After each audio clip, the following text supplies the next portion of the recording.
Welcome to Sacrilegious Discourse. For this is what the Sovereign Lord says. Why do you need prophets to tell people who you are and what you want? If you can justify everything that the God of the Bible has done, then you can justify any of your behavior. A lot of this mentality is trickling into what is now mainstream right-wing Christianity. I am capable of empathy greater than this God of the Bible. This is a Bible that they tell kids. This is the good Lord. This is the good book. He is fantasizing about murder, mass murder. Head over to sacrilegiousdiscourse.com right now to find out how to leave us a review or support us on Patreon.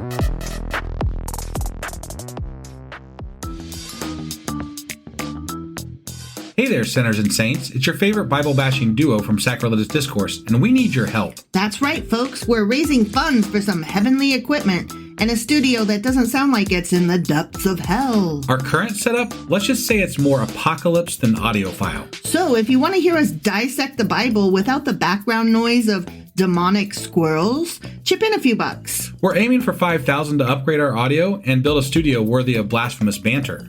Donate today and help us spread the good word of atheism. You can find a link right on our homepage, sacrilegiousdiscourse.com. Every dollar counts. Even if it's from your collection plate. Husband! Wife! Do you know what we're doing today? And do you remember what the hell happened last time? Well, last time we read, First Maccabees, chapter 5. Correct. And in that book, chapter even, we had the Maccabees killing people in one sentence again. Mm-hmm. That was there. And they killed them hard. Right. I guess the only difference was that some of their friends were getting their asses kicked, but then they went and kicked those people's asses for them. And also they told somebody to stay put, and they didn't, and they got their asses kicked. So some people around the Maccabees got their asses kicked, but not Judas. Right. Judas was like, fuck y'all, one sentence, y'all done. Also, there was a lot of pronoun abuse, which you also just did. You were like, they stayed and they didn't, and they got beat up. And they I'm just trying to stay in line with the book that we're reading. Yeah. You know, so I had to use pronoun abuse. That's why that happened. Yeah. I do want to say, you and I were having a discussion right before we started this podcast, and it got me thinking in the moment. I was like, you know, a lot of religion is based on who had the biggest guns, in my opinion. Yeah. You know, like they won, right? These people won, so it's their religion that takes favor, I guess. The winner gets to tell the history. But if your God really was the best God and the real God, then obviously when the aliens come, it wouldn't be the biggest guns that win. It would just be that they already know your God is the best God, right? So that's obviously what's going to happen. Otherwise, I would come up with a really good pitch for the aliens. So think about that. If you're religious, think about that, about why the better technology beat you. Yeah.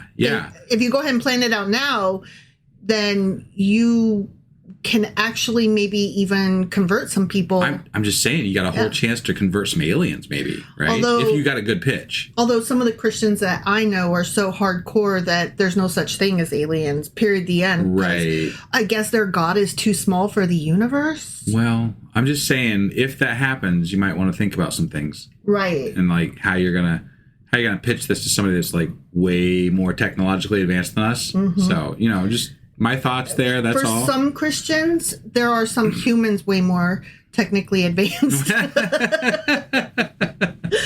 also want to say... At least more mentally advanced. Yeah. I also want to say that the book was pitched as Judas and his brothers fighting to protect their religion. And First Maccabees was. Yeah. Sorry, we were talking about aliens, but we're right back to... Yeah.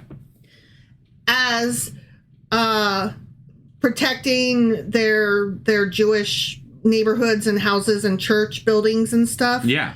But I just want to put it out there again that they weren't just protecting, they went out and actively fucking genocided things. Much like what Israel is doing to Palestine today, and then blinking their eyes innocently and and having Christians say for them, they have the right to defend themselves. Right. And I just want to say, like, unequivocally, that's gross. Yeah. I don't care how hard you got hit. When you hit back with genocide, that's you're bad. Yeah, I mean, if not worse. Do you think if the aliens came with their superior technology and they had a better god according to them, and they started wiping us all out, don't you think you would wouldn't you be entitled to defend yourself? Yeah. Religious folk who believe something else. Yeah. I'm just saying, like, it's a similar scenario, right? We're hearing this all from the Maccabees side, right? Yeah. Judas's side. Yeah. And they're righteous and right because God is right. Well, everybody always thinks they're right. It's just a matter of who wins. And they fucking win in one sentence, no less. And they're killing the fuck out of people. Yeah. And that's kind of... It's you gross. and I have talked about, yes, it's not great. This is not a good look. Like, I feel like they're killing way too willy-nilly. Mm-hmm. And it's not cool. Indiscriminately. Right. They're just like, you're not part of my group. I hate you, die. Right.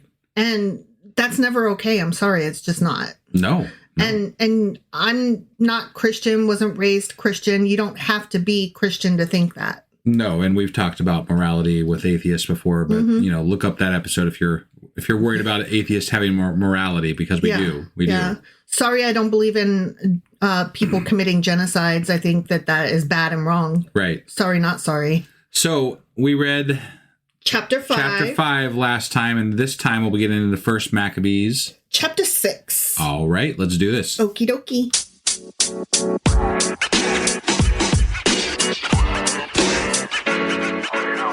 Alrighty doodle. We're getting into first Macaronis, chapter 6. All right.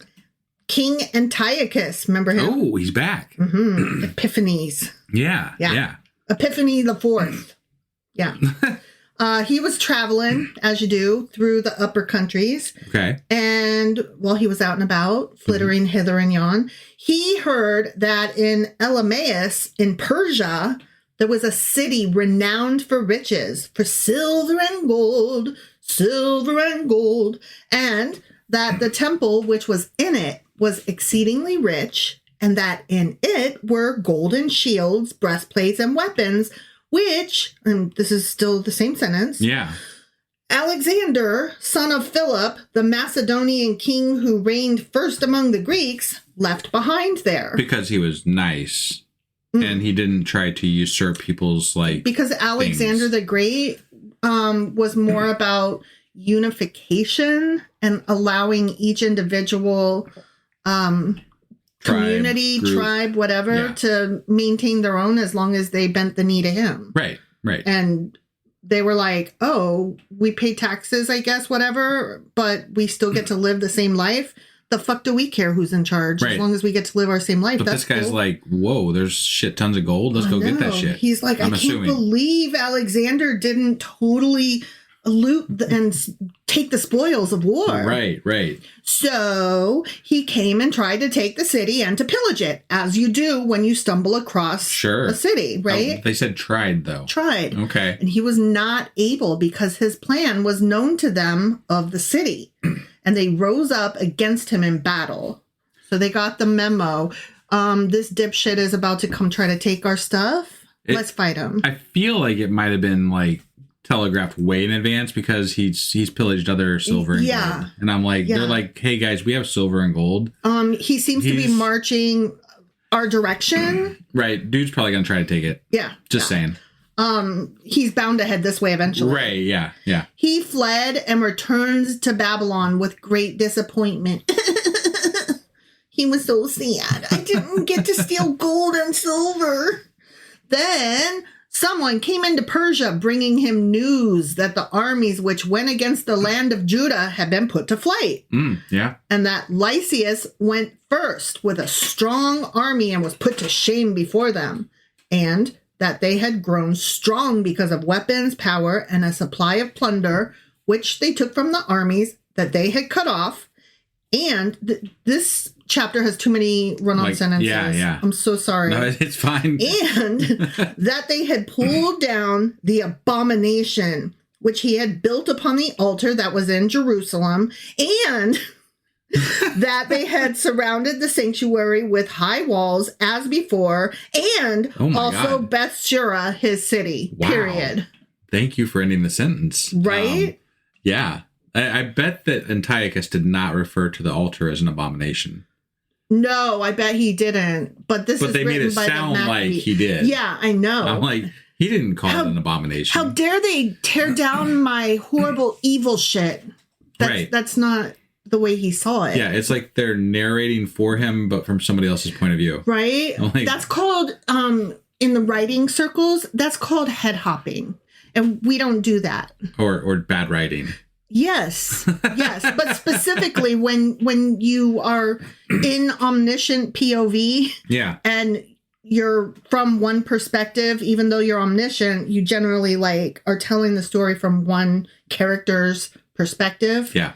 And then when you suddenly go to another character and you're telling all about him, but then you start telling his thoughts and stuff, that's head hopping. You're not supposed to do that. It's bad. It's confusing. It doesn't make the reader want to keep reading. Hint, hint, God. Well, God doesn't know how to write shit. Look, I get why this is it could be considered a fun book because your guys are winning a lot, right? They battle all these people and they're like, I won another battle. Look, I won another battle. Oh, look, another fucking battle I won. This is great. But there's just so much bad writing in this, just overall. It's almost as bad as my speaking. My speaking is tantamount to the bad writing in this book. So I would go so far as to say that your speaking is slightly better than the bad writing of the Bible. I appreciate that. Yeah. I just got a text from your mom. It started snowing. Oh boy. Woohoo! Yeah. So be careful out there, kids. Because this is going out a week later. I know. Yeah. It was just fun to say. Yeah. Okay. It came to pass when the king heard these words, he was astonished and moved exceedingly. I can't believe they took my shit.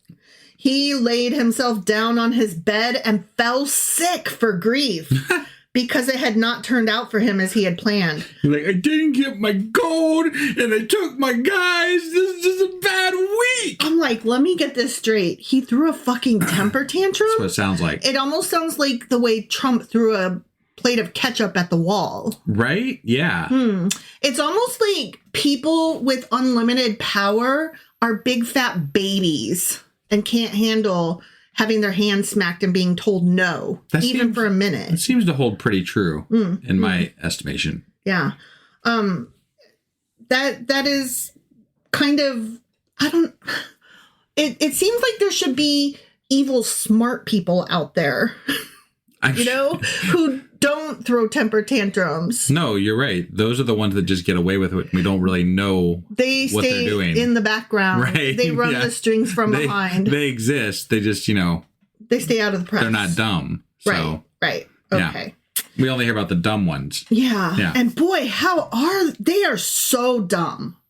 It's like we either have completely irrational babies who are the dumbest of the dumb, or radio silence and there's nothing and nobody's leading it, because if they are, they're behind the curtain and we never get to see them. I've never been more appalled in my life about how many dumb people are in charge of shit in this current time and place in history. The last 10 to 15 years have been really, really enlightening as far as what it takes to get ahead. And it's all money.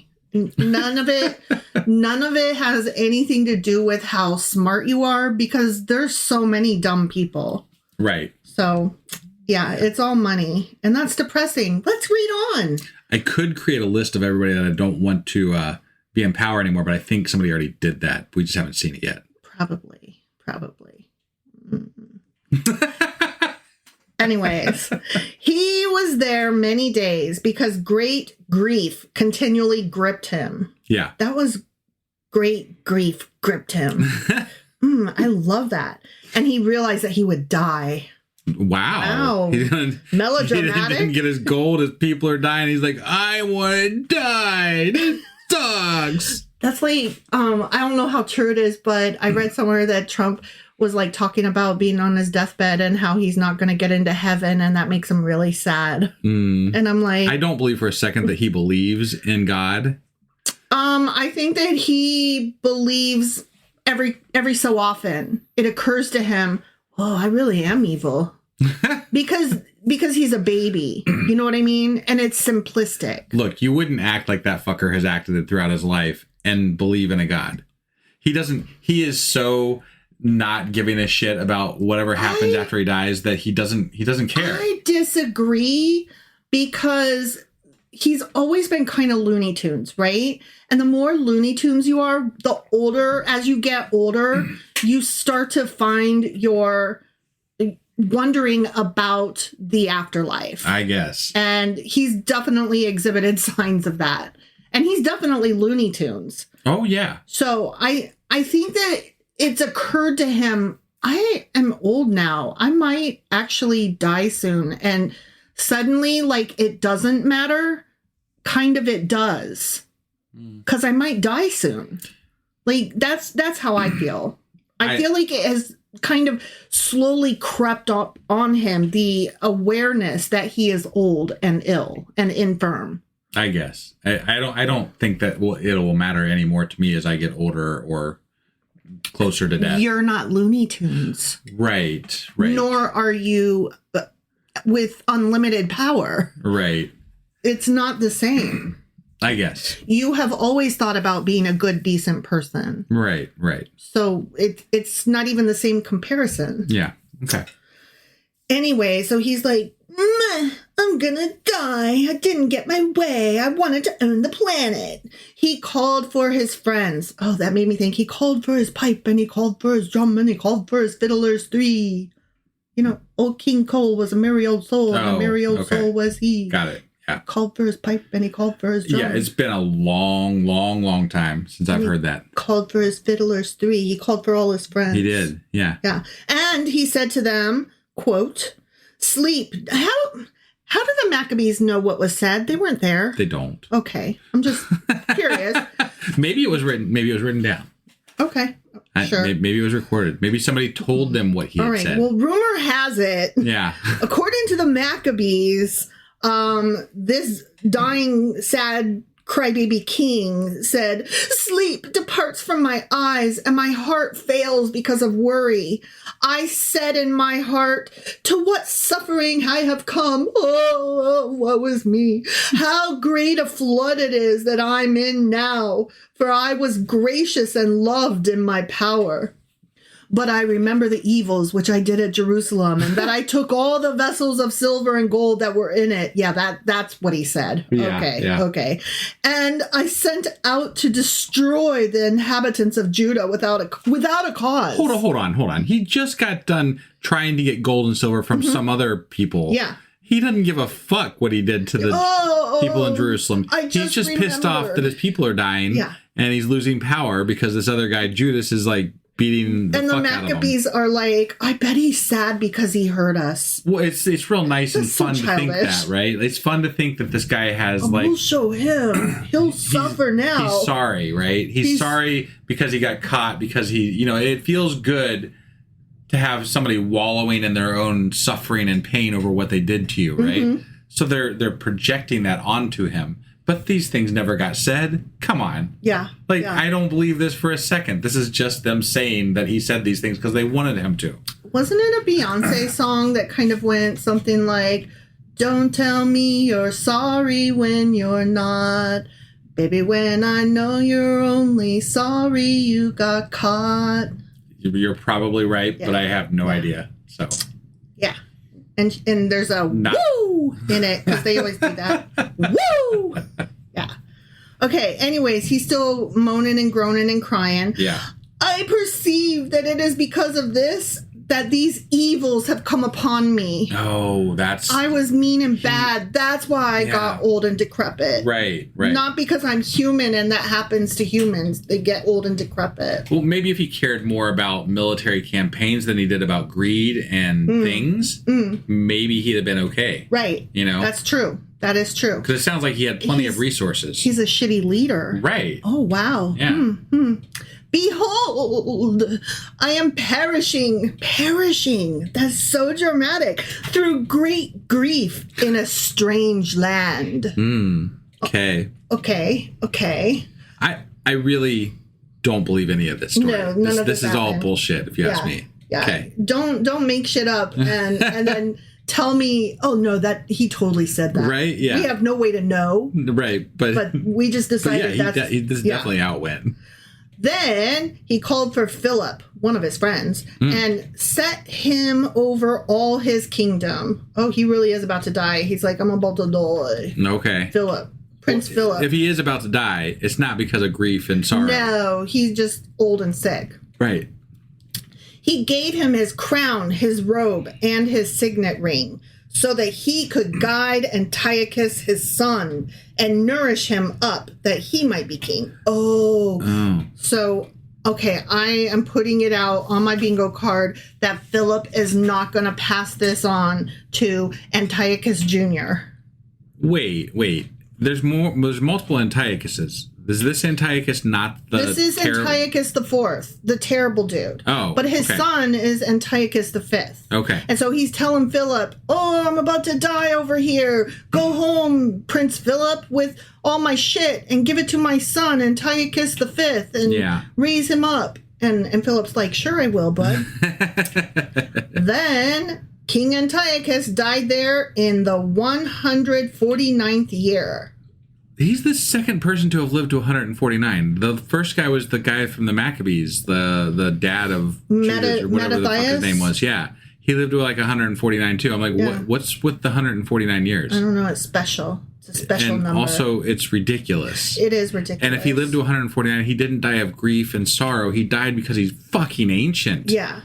Like, good Lord, man. Yeah, exactly. When Lysias learned that the king was dead, he set up Antiochus his son, so Antiochus V, to reign, whom he had nourished up being young. And he called his name Eupator. Eupator, huh? And not Epiphanes. Okay. So Epiphanes is dead. Long live his son Eupator. Got it. The next Antiochus. Yeah. Okay? Eupator. Europator. I kind of actually like that name. It's kind of neat. Yeah. It's almost Jupiter, but it's spelled EUP. Well, I wonder if it's because they are Greek, right? Or Greek-ish, Greek adjacent, whatever. Greek adjacent. Yeah. So I wonder if there's some meaning in that portion of the name Jupiter, right? Like, does it mean something? Does it, that would be an interesting dive, Yeah, it would. Maybe. It would. If I remember. Or not. Here, you write it down while I read. Write Jupiter. Okay. And write Eupator. Yeah. It's basically the the J is an E. Okay? So write Jupiter with an O-R at the end, Okay. All right. But an E instead of a J. Okay?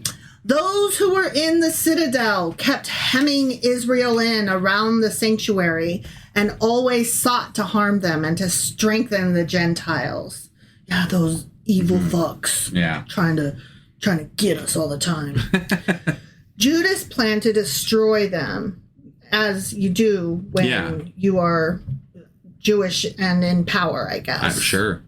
And called all the people together to besiege them. They were gathered together and besieged them in the 150th year. And he made 150th from when? Oh. So 149th year BC? from when? Are we talking about BC? We're still in the BCE. Right, but are we talking about like 149 BCE and 150 BCE or? Well, I don't know. Like, that doesn't make sense because we'd be going the wrong way. And they wouldn't have called it like we're in negative 150. Yeah, so what are we counting from? I don't know. 150th year from the time the Babylonian exile occurred? Question mark? I don't know. I don't either. Yeah. Weird. Yeah. Okay, write that down. Yeah, I'm going to. I'm like, all right. That's weird. Judas planned to destroy them, besiege them in the 150th year, and he made mounds to shoot from and engines of war. That is such a good phrase. Isn't there a video game called Engines of War? There's Gears of War. Yeah, but isn't there like a book series or something like? Not that I'm aware of, but you might be right. I don't know. Anyway, some of those who were hemmed in came out. They had a pride parade. Yeah. And some of the ungodly men of Israel were joined to them. Then they went to the king and said, "How long will you not execute judgment and avenge our kindred? We were willing to serve your father and to live by his words and to follow his commandments. Because of this, the children of our people besieged the citadel and were alienated from us.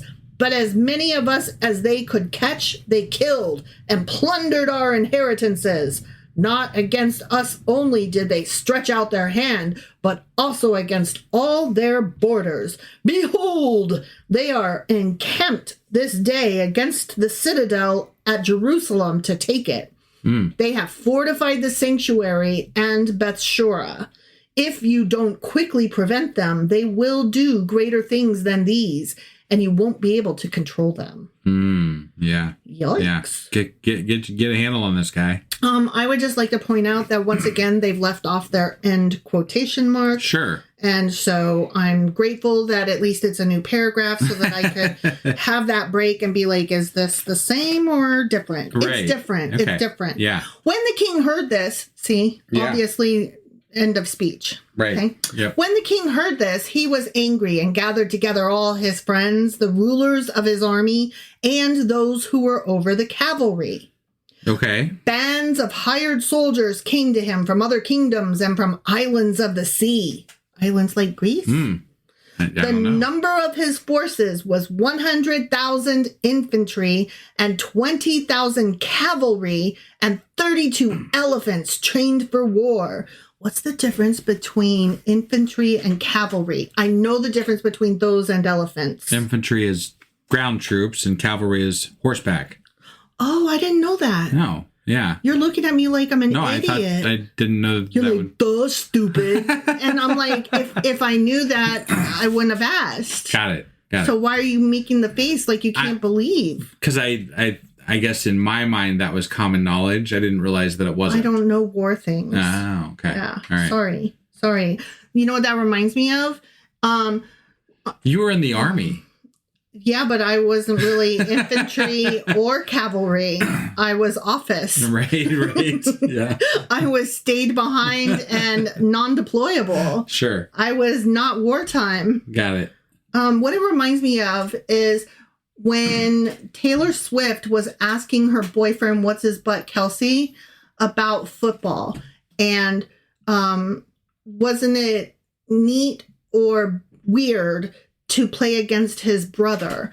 And then what's his butt, Kelsey, had to explain that one of them is on offense and one of them is on defense or something like that. So they're never like... They never play against each other? Sure. Sure. And she got a really confused look on her face. And so then he had to further explain that not the whole team is on the board at the same time. Right. On the field, that is. Yeah. But when she told the story, she said that he was so gracious, didn't make fun of her or make faces like, you fucking idiot. Yeah. And I told that story because I just want you to know that I'm not as good as you are not Taylor as Swift's good boyfriend. as Taylor Swift's boyfriend. Are they married now? No, they're engaged. Okay. Fiance. Right. Fiance, yeah. Yeah. Because I think that the question she asked about football was way more like, everybody knows that. But you know what? They haven't been together for 18 years. I don't care. I don't care. If I ask you a question, it's because I don't know the fucking answer. So don't make fucking fun of me. Just answer it. Sure. That was a long road to get to. Fuck you. Okay. Okay. All right. Anyways, the number of his forces was 100,000 infantry, which are the ground troops. They are. And 20,000 cavalry, which are the horse riders. They sure are. And 32 elephants, which are the elephantry. Taxiderm. What are they called? Taxidermist? No, that's The I people that don't stuff fucking the dead know. ones. Yeah, that's not it. That's not it. Dromedaries are camels. God damn it. I don't know the answer to this, so. Okay, well, the elephants are the elephants.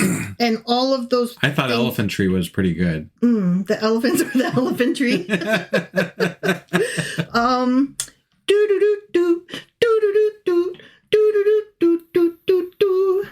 I like that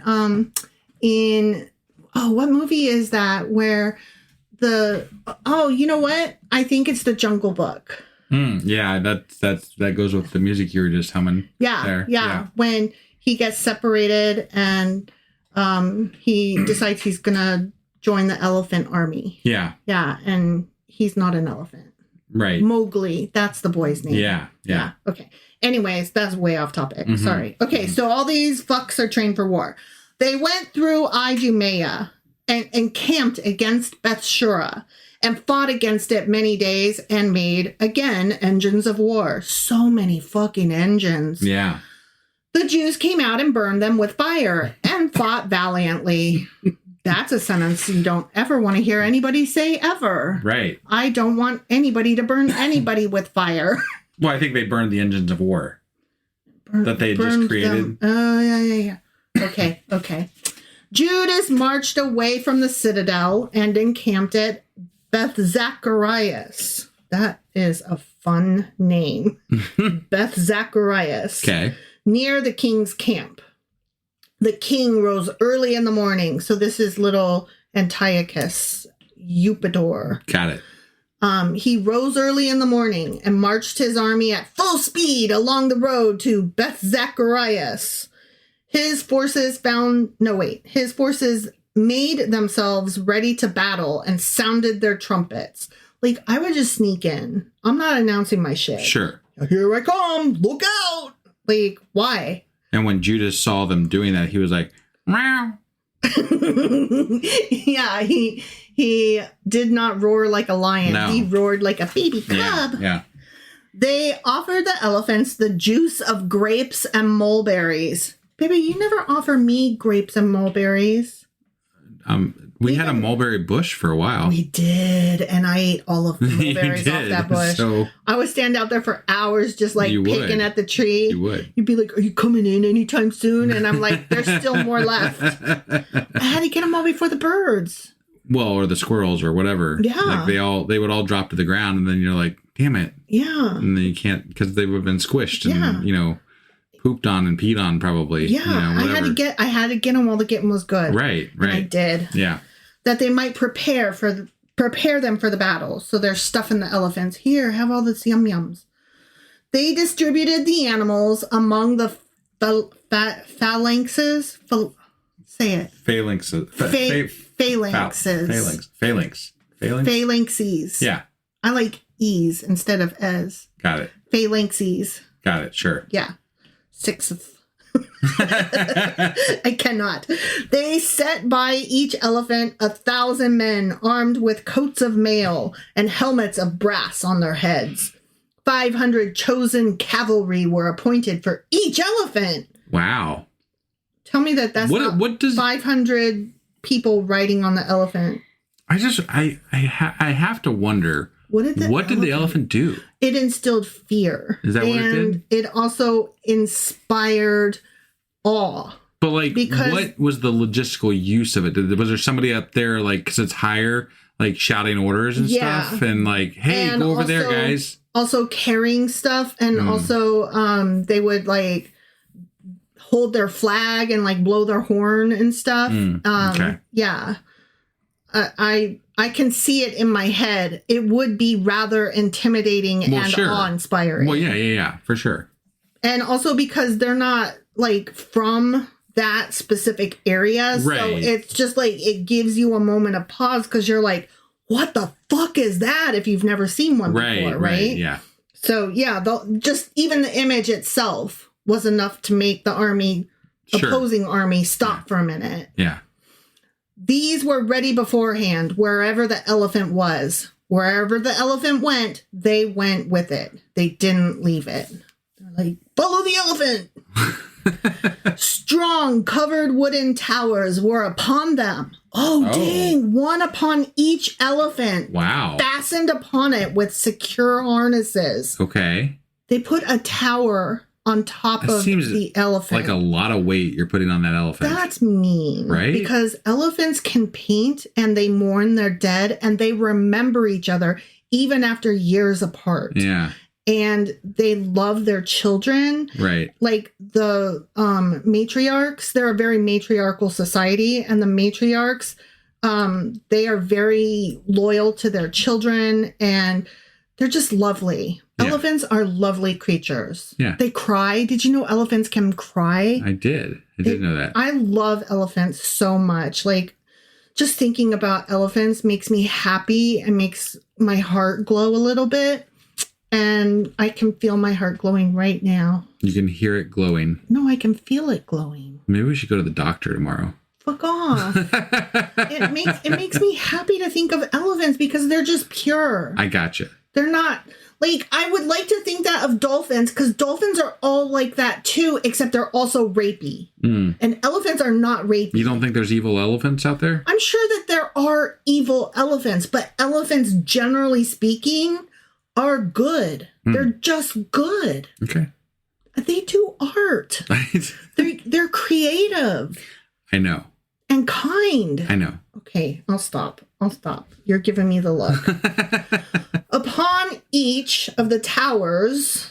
Yeah, on the elephant. On the elephant, right. Were 4 valiant men, 4 dudes and a tower on top of each elephant, who fought upon them beside his Indian driver. So, hold on. Wait, what? Because they brought an Indian. They're being chauffeured on their war elephants. Yeah. With towers and people fighting. Okay. All right. Okay. So that's 5 people then. 4 soldiers and a guy from India to be like, go left. Yeah. Okay. Yeah. Okay. So the what's the name of the guy? Chauffeur? Yeah, the chauffeur. Sure. Is like cab driver steering it. Yeah. The Uber. Right. Oh my God. The rest of the cavalry he set on this side and that side on the 2 flanks of the army, striking terror into the enemy and protected by the phalanxes. Okay. I said that word good that time. You did. Now, when the sun shone upon the shields of gold and brass, the mountains lit up and blazed like flaming torches. A part of the king's army was spread upon the high hills and some on the low ground, and they went on firmly and in order. You know, I do appreciate that the Maccabees are taking a minute to say, look, we won in the end, but just so y'all know, this shit was fucking impressive.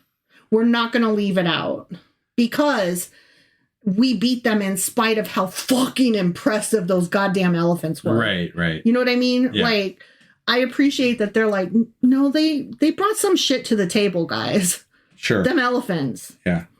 I mean, can you picture this scene in your head? Like this giant... I mean, this is painted pretty well. Yeah. So I've got a good idea. Yeah. All who heard the noise of their multitude, the marching of the multitude, and the rattling of the weapons trembled, for the army was exceedingly great and strong. Judas and his army drew near for battle, and 600 men of the king's army fell. 600 of the 120,000. Yeah. Okay. Yeah. Were any of them elephant riders? That seems to me like you might want to take care of that. I'm just like, that's not even like... That's nothing. That's nothing. That's a blister. Right, yeah. You put a blister, not even like a blister about to pop. Right. And please don't tell me they turned and ran away at this point. Wah. Eleazar, who was called Averon, you know. Like, wife, who was called... something else. Wife. Yeah. Eleazar, who was called Avaran, whatever, saw one of the animals armed with royal breastplates. Okay. And it was taller than all the animals, and the king seemed to be on it. Okay. He gave his life to deliver his people and to get himself an everlasting name, which wasn't written in the Bible, but in the first Maccabees. The Maccabees are like, but we're writing this shit down. Yeah. Yeah. He ran upon him courageously into the midst of the phalanx and killed on the right hand and on the left. And they parted away from him on this side and on that. One oh my dude. gosh. I'm thinking my mind is filling with images of like the movie 300 and stuff, you know? Yeah. Like, this is ridiculous. This is silly. Okay, John Wick. This one guy is partying the sea of people to get to the king. Okay, I'm here for it. Let's hear it. The Terminator. He crept under the elephant. Oh, damn. Of course he did. And nobody saw that. Right? Crept. And stabbed it from beneath and killed it. Oh, that makes me sad. That's sad. It's not the elephant's fault. Right? The elephant fell to the earth upon him and he died there. I'm trying not to laugh. He got squished. The elephant fell on the dude. That makes me happy, honestly. Right. Okay. If the elephant has to die, I'm glad he took out somebody with him. Yeah. Because don't kill the elephant. That's mean.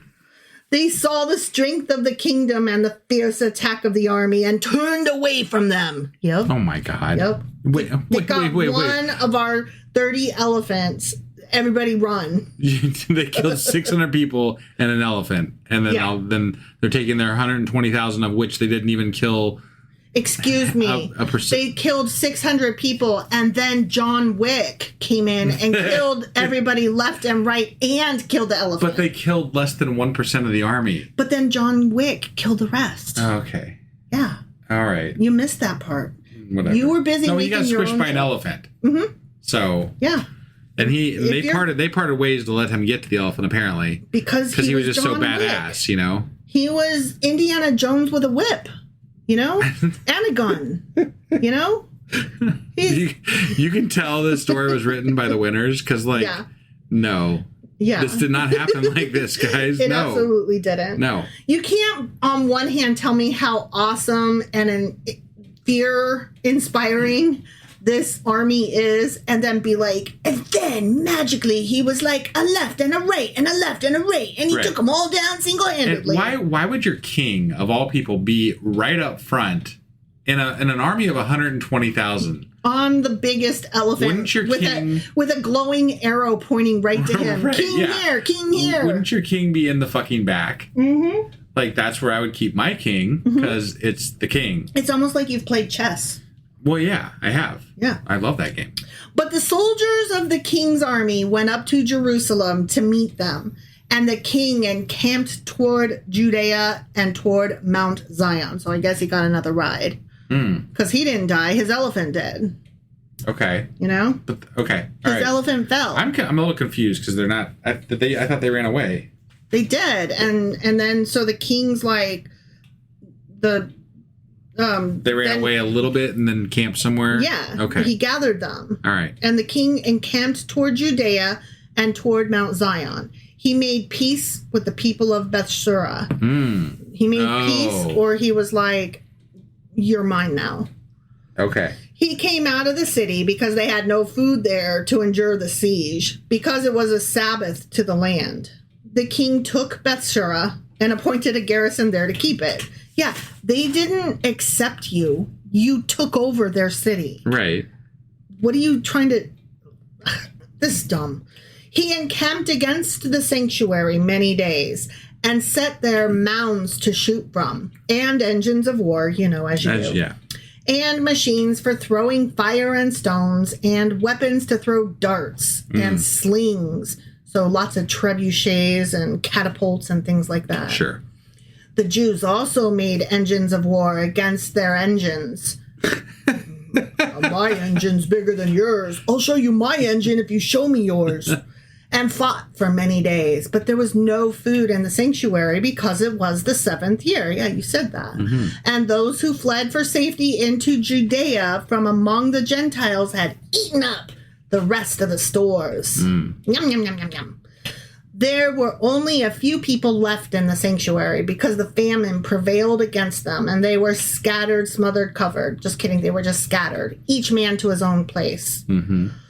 Lysias heard that Philip, the next Antiochus kid, the king. No, Philip was Oh, no, you're right. No, Prince Philip. You're right. See, When I say Philip, I call him Prince Philip because that makes me think of Sleeping Beauty. Got it. So, yeah, Prince Philip. Sorry. Okay. Not Antiochus, king boy. Right. Okay. Whom Antiochus the king, while he was yet alive, appointed to raise his son Antiochus to be king. So, Eupator. Yeah.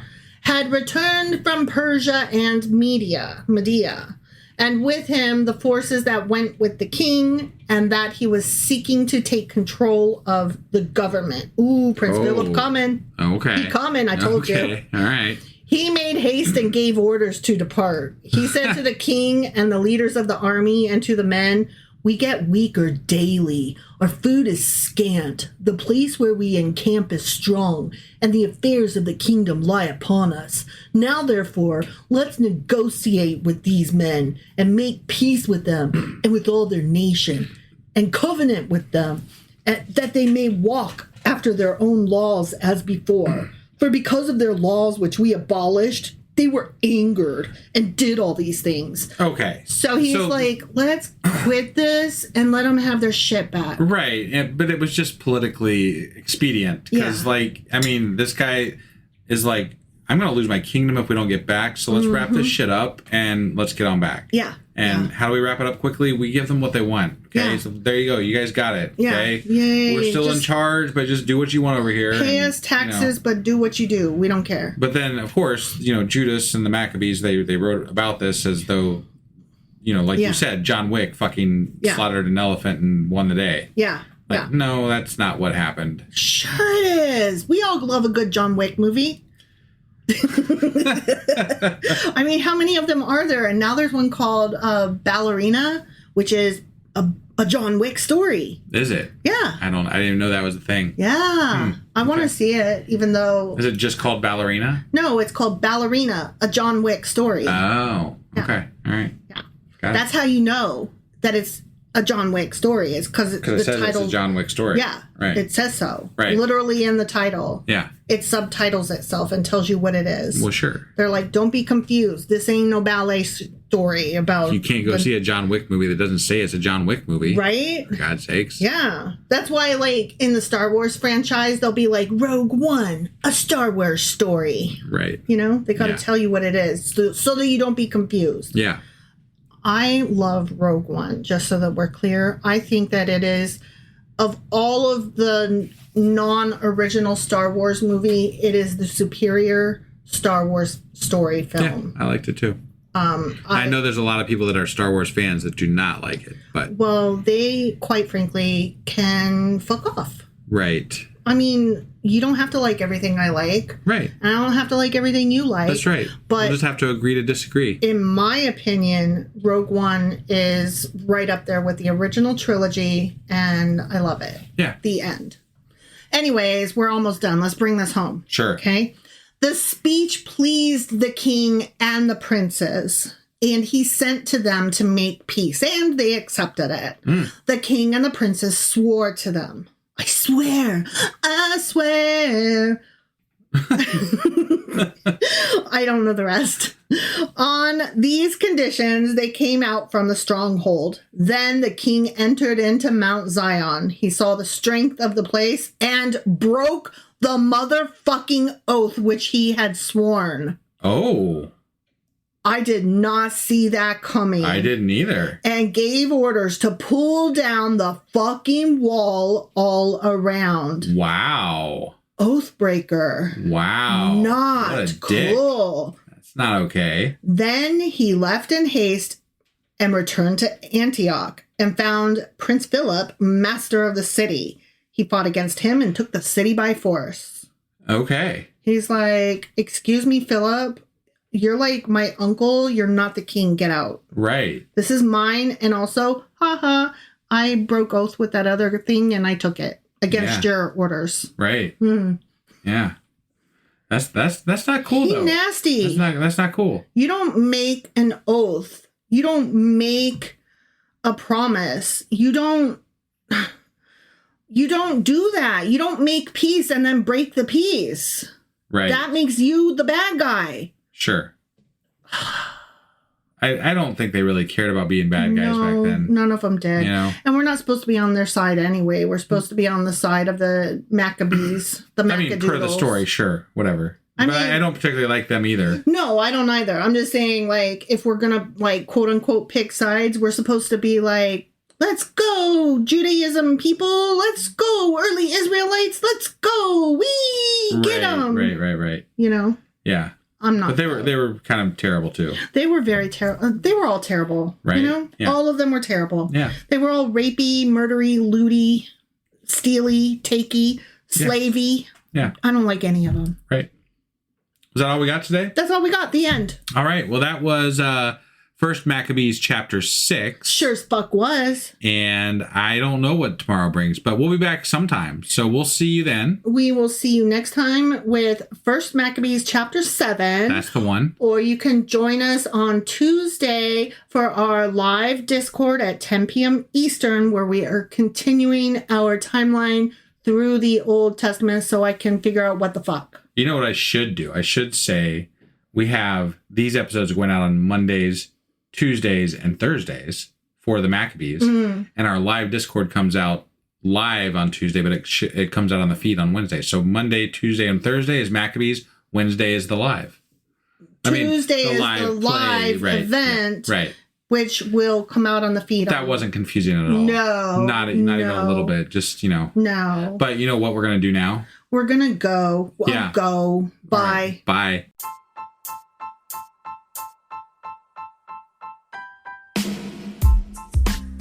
Hey, wife, I guess that's the end? But husband, that's just sad. It doesn't have to be. We are on lots of social media platforms like Twitter.